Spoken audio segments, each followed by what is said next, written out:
and I sold 15, 20 pairs of shoes that day. Wait, so you can actually go to these sneaker events, set up a store, and actually sell there?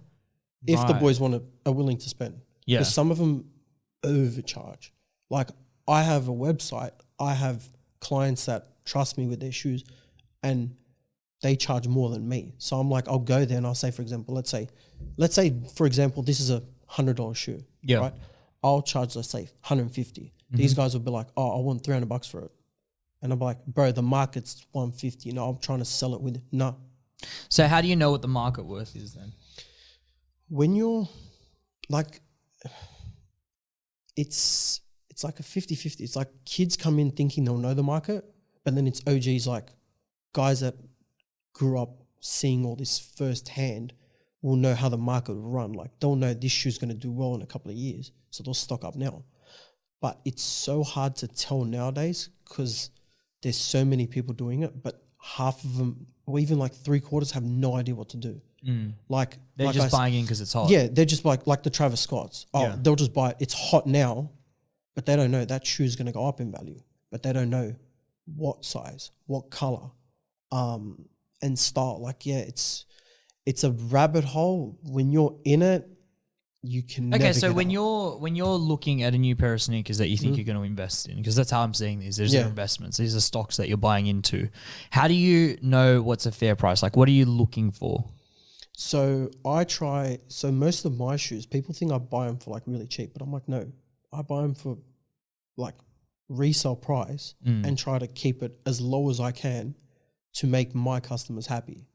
Like, I'll say, like, example, like I was saying, like, I don't want to charge my guys $300 for a shoe. I'll be like, okay, it's 150, but everyone's trying to sell them for like 250, $200. So I'll try and keep it as minimal as possible.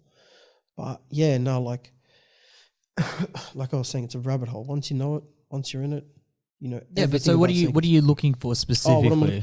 Okay, so colors and stuff, like especially OGs,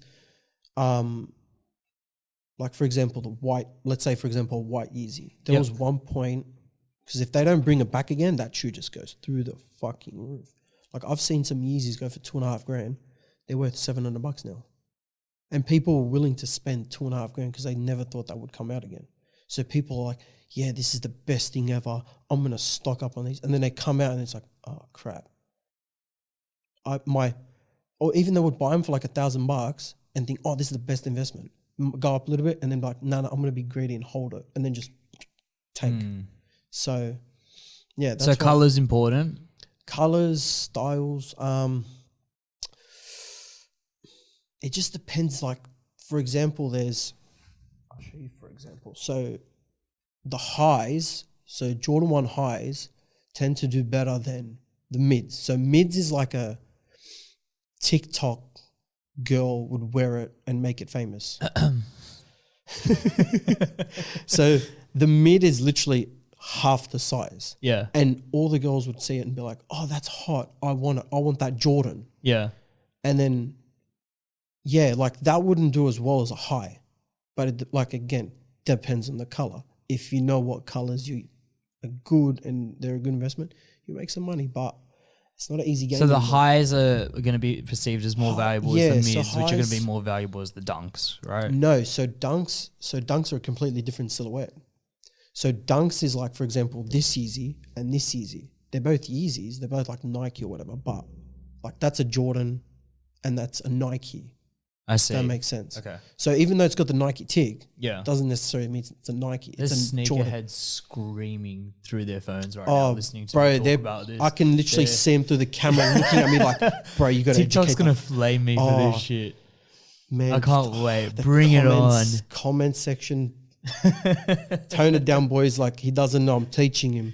We're trying to convert them one by one. No, but I'm genuinely fascinated by this world and what you're kind of diving into.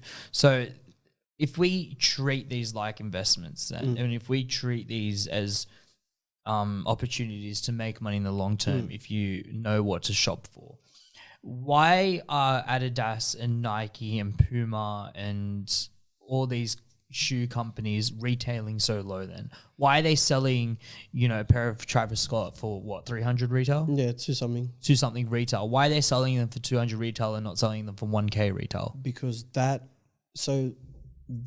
is the original price of that shoe. Like Kanye did something funny with these. So these originally, I believe when they first came out were about 360. When they re-dropped them again, they went to $500. But Jordans are slowly creeping up to like $10. I think by September they were saying, they said they're going to creep up by another $10. So if you could buy them for 260, now they're going to be 270, 280, give or take. But yeah, or another example, like the Dior's, because they're handmade in Italy, every single pair. This is a $3,500 shoe when you could buy it at Dior, but good luck getting them at Dior. I knew guys that spent literally 6 figures that couldn't touch that shoe. Damn. Like, how, for example, if you're a high-end customer in those stores, yeah, they would not even sell it to their high-end customers yet. Wow. Because they knew how desirable. So your game essentially is then your connections, who you know